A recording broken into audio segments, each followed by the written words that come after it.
I'm gonna be honest, I was not expecting much with this show. It seemed like every other show I had seen before.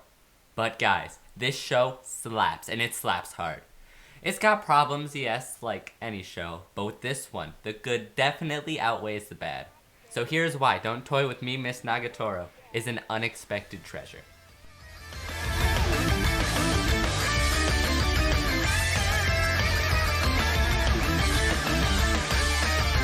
Before we get to all the praise, I'm going to talk about my problems with the show first. Skip here to avoid spoilers. Ready? 3, 2, 1, noodles.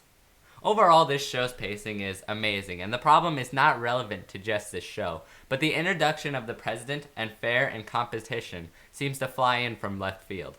And it seems like a cheap way to force Senpai and Nagatoro together. And it makes sense why you need an event to bring them together. In their current state, they will never actually become official, with both of them being scared of their true feelings. But there are better ways. For example, maybe Gamo-chan and Yoshi and the other one become officially antagonists as they had been for the first 90% of the show. Or maybe the popular kids return and cause some conflict with Nagatoro. But at the very least, establish the fair a few episodes before, or tell us anything about the president before she arrives. Because right now it all feels rushed when it didn't need to be. But I digress. It doesn't really ruin the watching experience, and I really enjoyed the catsuit bit. It was really funny, so I'll let it slide.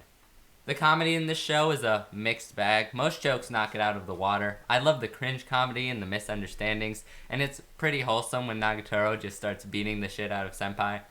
Not too much to say here. I felt overall it was too sexual. Like, I like that the characters are hot, but if most of the jokes are something happening and Senpai being called a pervert, or him KOing because he saw her in a swimsuit, it gets old after a while.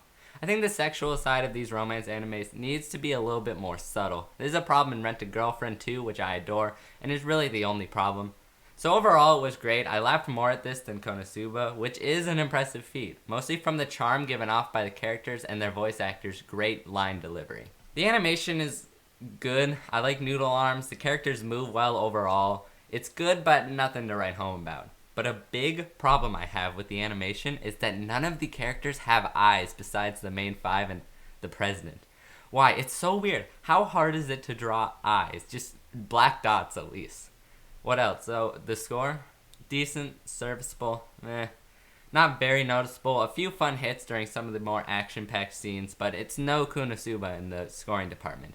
Megumin's explosion song will always get me hype, and then how the theme plays during the final fights, it couldn't be more perfect. Easily, the best part of this show is the characters. Don't Toy With Me, Miss Nagatoro does a great job of showing its characters' growth. In the first episode, the viewer is introduced to the worst of all the characters, and by the final episode, they are all very different. Well, some more than others. To start off, let's look at Yoshi and Gamo-chan. Their character stays the same for 90% of the show. They are practically antagonists until President is introduced, causing most of the conflicts by, I don't even know, acting jealous, but they don't like Senpai, so the motivations are kind of scuffed. However, by the final episode, they at least gain some respect and end up helping Senpai Nagatoro during the competition, so good job not being complete trash. A-. So, they do not have as much character development as a flippin' motive. Senpai starts his character development much earlier than the others. We see this growth definitely for the first time when he saves Nagatoro from the fate known as popular kids. And when he generally improves his courage, inconsistently at times. Which makes sense. I applaud the writers because the times when he loses his new confidence are when he was too bold or was in too over his head. He seems to grow emotionally, learning to understand his feelings and not understanding Nagatoro's toying, before she truly understands why, but we'll get back to that. It's honestly impressive. I really didn't like Senpai in the first episode and thought this would be a harem anime with a super annoying and stupid protagonist like another show. But it wasn't. Nagatoro is a very positive influence in his life, and the growth that Senpai sees is why the ending is so satisfying. He's a changed man, and when he has those moments of backbone, you feel pride, and sadly when he loses this backbone at times, it causes you feelings of disappointment. Seeing his growth allows the viewer to connect with Senpai, especially with those who have followed a similar arc in their life. Another part of him that grows is his trust. The Senpai from episode 1 is the definition of a loner. He keeps to himself, never talking to others, and is scared when he meets Nagatoro and her gang. But when he steps up to save the president, knowing that it could lead to the termination of the club, he does. He gains friends and forms connections for the first time. Nagatoro has growth too, but not so much in personality, mostly in her understanding of her own feelings and actions. In the first episode, it is clear that she does not like Senpai. He is merely a toy to her, as the title makes clear. However, as the series goes on, she develops feeling for him unknowingly, continuing to toy with him, not necessarily knowing why. Her subconscious is what knows she loves him, and her growth is one into a more mature mindset and understanding of herself and her feelings. It's clear that toying is a self-defense mechanism that she used to get out of situations, in addition to being her way of flirting.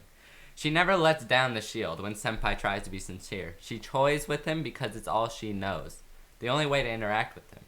An off-topic rant is the pool scene when Senpai is apologizing. You can see her smiles and that she already accepts it, but continues to act mad to get more attention and make him work harder.